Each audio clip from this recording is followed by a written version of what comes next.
नमस्कार. आजचा व्हिडिओ आहे बघा सेप्टिक टँकवरती. म्हणजे माझ्या मागे तुम्ही बघू शकता, हा जो आहे एक सेप्टिक टँक आहे. म्हणजे सेप्टिक टँकसाठी जे आहे ते खोदकाम केलेलं आहे, एक्सकेव्हेशन केलेलं आहे. तर आता बऱ्याच जणांचा म्हणजे प्रश्न असतो की सेप्टिक टँक जो आहे तो मॅन्युअल वर्क करून करावा किंवा JCBने करावा. तर मॅन्युअलनं जर करायचं जर ठरलं तर मॅन्युअलसाठी जे लेबर राहतात ते लेबर चार्जेस जे राहतात ते जास्त घेतात. ते म्हणजे लेबर चार्जेस तर जास्त घेतात. त्याच्यात लेबरचा एक ड्रॉबॅक असा आहे की लेबरला जर असं एखादा दगड जर लागला काम करते वेळेस हा असा, तर ते काय आहे की त्याच ठिकाणी जे आहे ते काम बंद करून टाकतात. म्हणतात की जे दगड आहे तो लागलेला आहे आणि दगड काढणं तर शक्य नाही. आणि आपण लेबरद्वारे म्हणजे मॅन्युअल सेप्टिक टँकचं एक्सकेव्हेशन करणार असल्यामुळं आपण काय आहे की हॅमर मशीन किंवा इतर कोणतीही मशीन जी आहे ती आपल्याकडे अवेलेबल नसते. आणि ती मशीन येईपर्यंत लेबर जे राहतात ते थांबत नाही. ते म्हणतात की आम्ही जातोच म्हणतात. मग काय होतं की जे एक्सकेव्हेशन आहे ते अर्धवटच राहून जाते.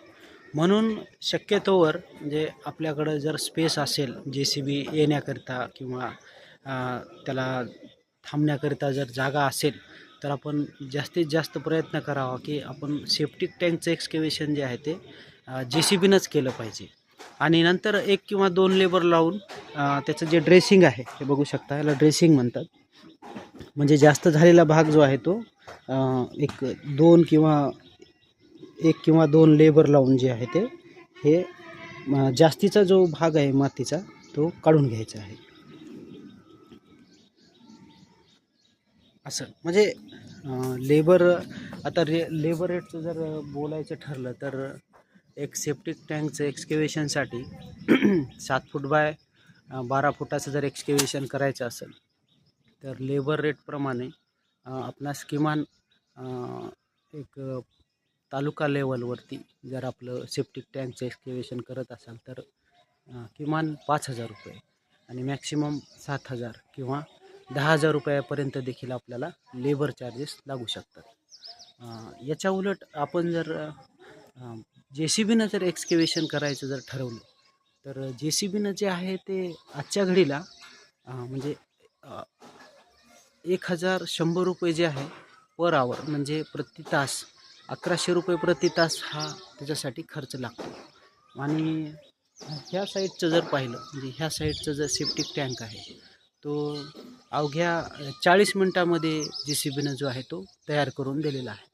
परंतु त्यांनी चार्जेस जे आहेत ते 1 तासाचे घेतलेले आहेत. म्हणजे 1,100 रुपये जे आहेत तर त्यांनी एका सेप्टिक टँकचं एक्सकेव्हेशन करून देण्याकरिता घेतलेलं आहे. त्याच्यासोबतच काय झालेलं आहे की JCBनं केल्यामुळं फायदा असा झालेला आहे की जे याच्यामध्ये जे माती निघाली असेल किंवा जे काही दगडं आलेली असतील तर ते JCBचे जे बकेट आहे त्या बकेटानं जे आहे ते मोठमोठे दगड देखील त्यांनी जे आहे ते उकरून काढलेले आहेत. दगड देखील आपल्याला दाखवतो. त्या ठिकाणी आहे बघा तो दगड. ती जी टाकी दिसत आहे आपल्याला निळ्या कलरची, त्याच्या बाजूला तो जो दगड आहे तो ह्याच सेप्टिक टँकच्या एक्सकेव्हेशनमध्ये निघालेला आहे. तर असे मोठमोठे दगड जे आहेत ते एक्सकेव्हेशन करताना JCB काढून टाकते. त्याचबरोबर JCBनं काढल्यामुळे फायदा असा झाला की जे मटेरियल आहे म्हणजे माती आहे किंवा मुरूम आहे, ती जी माती आहे ती आपण असं इकडं डंप करून घेतलेली आहे. म्हणजे जे आपले रूम्स आहेत, ग्राउंड बीम आहे, ग्राउंड बीममध्ये ज्या ठिकाणी माती नाही आहे त्या ठिकाणी त्यांनी तुम्ही बघू शकता ह्या ठिकाणी एक डंप केलेला आहे. आणि या 2 रूममध्ये देखील त्यांनी जे आहे ते डंप केलेलं होतं. हे वाळूच्या खालचा भाग आणि त्याच्या पलीकडची एक रूम, अशा 3 ठिकाणी त्यांनी जे आहे ह्या सेप्टिक टँकमध्ये जे माती निघालेली होती ती ह्या बाजूच्याच रूममध्ये त्यांनी म्हणजे आपल्याला लेवल करून देण्यासाठी टाकून दिलेली आहे. तर JCBचा असा फायदा आहे. तर मग थोडक्यात जर सांगायचं झालं तर लेबर चार्जेसनं जर करायचं ठरलं तर म्हणजे आपल्याकडं जर स्पेसच नसेल JCB येण्याकरिता किंवा जाण्याकरिता तर तुम्ही मॅन्युअल म्हणजे लेबरद्वारे जे आपलं सेप्टिक टँकचं एक्सकेव्हेशन करून घेऊ शकता. परंतु जर आपल्याकडे जागा असेल तर आपण जास्तीत जास्त प्रयत्न करावा की JCBनेच करावा. आणि JCBनं देखील म्हणजे काम करताना काळजी अशी घ्यायची आहे की थोडं खड्डा जो आहे थोडा कमी करून घ्यायचा आहे. म्हणजे ॲक्युरेट आपण JCBनं तेवढा खड्डा काढायचा प्रयत्न करायचा नाही. म्हणजे काय होतं की ती शेवटी हायड्रोलिकची मशीन आहे आणि त्याच्यामुळं काय होतं की बीम जे आहेत कुठले तरी एखादी बीम म्हणा किंवा जसं की इथं फुटिंग आहे ह्या इथं, तर ते काय होतं की ते काम करत असताना JCBनं काम करत असताना बीमला वगैरे बकेट वगैरे लागू शकतं किंवा आपले जे फुटिंग्स आहेत त्या फुटिंग्सला वगैरे थोडंसं त्यांचं बकेट जरी लागलं तरी आपलं फुटिंग आणि बीम जे आहेत ते डॅमेज होऊ शकतं. म्हणून JCBने कधीही म्हणजे एक्सकेव्हेशन करायचं असेल तर सगळीकडून 2-2 फूट सोडून द्यायचं आहे. म्हणजे 6 फूट बाय 12 फुटाचा जर आपल्याला सेप्टिक टँक करायचा असेल तर 4 फूट बाय 10 फुटाचाच आपण जे आहे तो एक्सकेव्हेशन JCBद्वारे करून घ्यायचे आणि जे 2 फूट जे एक्स्ट्रा उरलेलं आहे ते आपण एक किंवा 2 लेबर लावून त्याला ड्रेसिंग करून घ्यायचे आहे. म्हणजे काय होतं की आपल्या बीम जे आहेत त्या सुरक्षित राहतात. नाहीतर JCBनं बीमला जर लागलं काही बकेट वगैरे लागलं तर मग बीमची परत आपल्याला कास्टिंग करावी लागते. पण त्याच्यात काय होतं की खूप नुकसान होतं. त्याच्यामुळे आणि माझं तर म्हणजे असं मत आहे, म्हणजे मी स्वतःचं माझं मत सांगतो. म्हणजे आता प्रत्येकावर ते काही कंपल्सरी नाही, प्रत्येकाचं वेगळं काहीतरी हे असं मत असेल समजा. परंतु हे कॉलमची फुटिंग टाकल्यानंतरच का नाही सेप्टिक टँकचं जे आहे एक्सकेव्हेशन करून घेणं आवश्यक आहे. म्हणजे काय होतं की ह्या जेव्हा फुटिंग आपण फुटिंगचं जेव्हा एक्सकेव्हेशन करतो त्याचबरोबर हे सेप्टिक टँकचं बी एक्सकेव्हेशन जर झालं तर म्हणजे सोपं पडते. नाहीतर काय होतं की जर सेप्टिक टँकची साईज आता मोठी घ्यायची असेल तर आता सगळीकडून तर बीम आलेली आहे, बरोबर ना? चारही बाजून आपण म्हणजे बीम आलेली आहे. तर आपण जरी म्हणलं की सेप्टिक टँकची साईज जी आहे ती वाढवायची आहे किंवा सेप्टिक टँकचे जे आहे ते एक्सटेंड करायचे आहे तर ते काय आहे ते आता शक्य होत नाही. कारण सगळीकडून जे आहेत बीम आलेले असल्यामुळे साईज जी आहे ती मिनिमम होऊन जाते. म्हणजे एवढ्याच याच्यामध्ये आपल्याला जे आहे तो सेप्टिक टँकची साईज जी आहे ते ॲडजस्ट करावं लागते. मग असं एक जे आहे रेस्ट्रिक्शन्स त्याच्यावरती येतं. म्हणून शक्यतोवर काय करावं की कॉलमचे जेव्हा आपण खड्डे काढू, बरोबर ना, कॉलमचे सगळे खड्डे आपण मॅन्युअली काढले तरी चालते.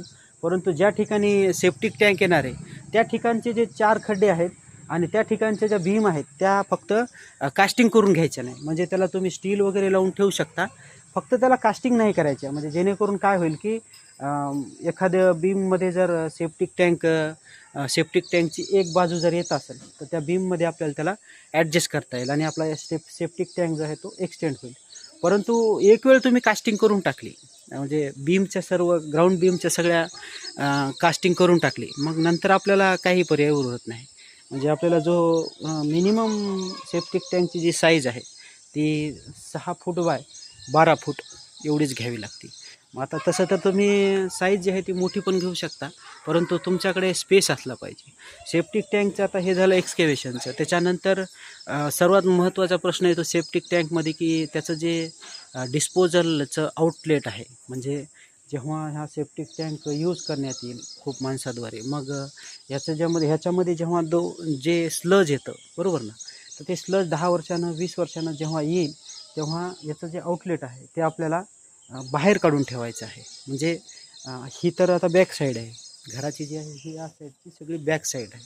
ही बॅक साईड असल्यामुळे आपण जे आहे ह्या पिलरपासून एक 2.5 ते 3 फुटाचा स्पेस जो आहे तो इकडं सेटअप म्हणून सोडलेला आहे. आणि मग आता काय करणार आपण, ह्यातून बघू शकता ह्याच्यामध्ये जे आहे ते डिस्पोजलचं जे कॅप आहे सेप्टिक टँकची डिस्पोजलचं जे कॅप आहे म्हणजे 1 फूट बाय 2 फूट किंवा 1.5 फूट बाय 3 फूट 2 फूट जे काही कॅप असेल, जे स्लज राहतं त्या सेप्टिक टँकमध्ये जे स्लज तयार होतं ते स्लज आपल्याला उपसून घेण्याकरिता ते जे गाडी येते असते किंवा नगरपालिकेची देखील गाडी येत असते की जे 500 रुपये पर टँकर किंवा 500 रुपयापासून ते 2,500 रुपये प्रति टँकर असं चार्जेस लावत असते.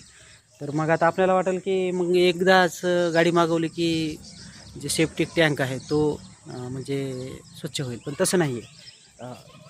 नगरपालिकेच्या टँकरची साईज ही 4000 लिटरची असते. तर मग आपला जर सेप्टिक टँक हा 4000 लिटरचा असेल तर एकाच वेळेस एकाच टर्नमध्ये जे आहे ते स्वच्छ होईल. परंतु ह्या सेप्टिक टँकचं जर आपण पाहिलं तर 6 फूट बाय 12 फुटाच्या जवळपास जरी म्हणलं तर एक माझ्या अंदाजानं तसं तर ॲक्युरेट मी कॅल्क्युलेशन केलेलं नाही आहे, परंतु एक 15,000 लिटरच्या जवळपास हा टँक होईल सेप्टिक टँक. मग 15,000 जर असेल तर 15,000 आपल्याला जर मटेरियल घेऊन जायचं असेल तर नगरपालिकेची 4,000 लिटरची जर कॅपॅसिटी असेल टँकरची तर हा टँक आपल्याला किमान 4 वेळेस उपसावा लागेल. म्हणजे 4 चौक 16 म्हणजे 4 ट्रिप कराव्या लागतील. आणि नगरपालिकेचे चार्जेस जर पाहिलं तर 500 रुपयापासून ते 2,500 रुपये प्रति म्हणजे खेप म्हणा किंवा हो म्हणजे प्रत्येक वेळेस त्यांनी आपल्याला चार्जेस लावणार. तर 4 ट्रिप्स होतील. 4,000 रुपयाला जरी एक म्हणलं तर 4 ट्रिप म्हणलं तर 2,000 रुपये जरी आपण काउंट केलं तर 8,000 रुपये हे एक वेळेस आपल्याला सेप्टिक टँक स्वच्छ करण्याकरिता लागू शकतात. आता हा झाला एक सेप्टिक टँक जो की म्हणजे स्टील याच्यामध्ये यूज केलेलं राहतं. त्याच्यानंतर स्टील आणि त्याच्यानंतर वीट असं दोन्हीचे बी मिक्सचर करून जे असतो तो हा जो आहे सेप्टिक टँक तयार केला जातो. परंतु काही म्हणजे खेडे भागात जे असतो ना त्या ठिकाणी काळी माती असते, त्यामुळं काय होतं की जे पाणी आहे ते खाली ॲब्सॉर्ब होऊन जातं.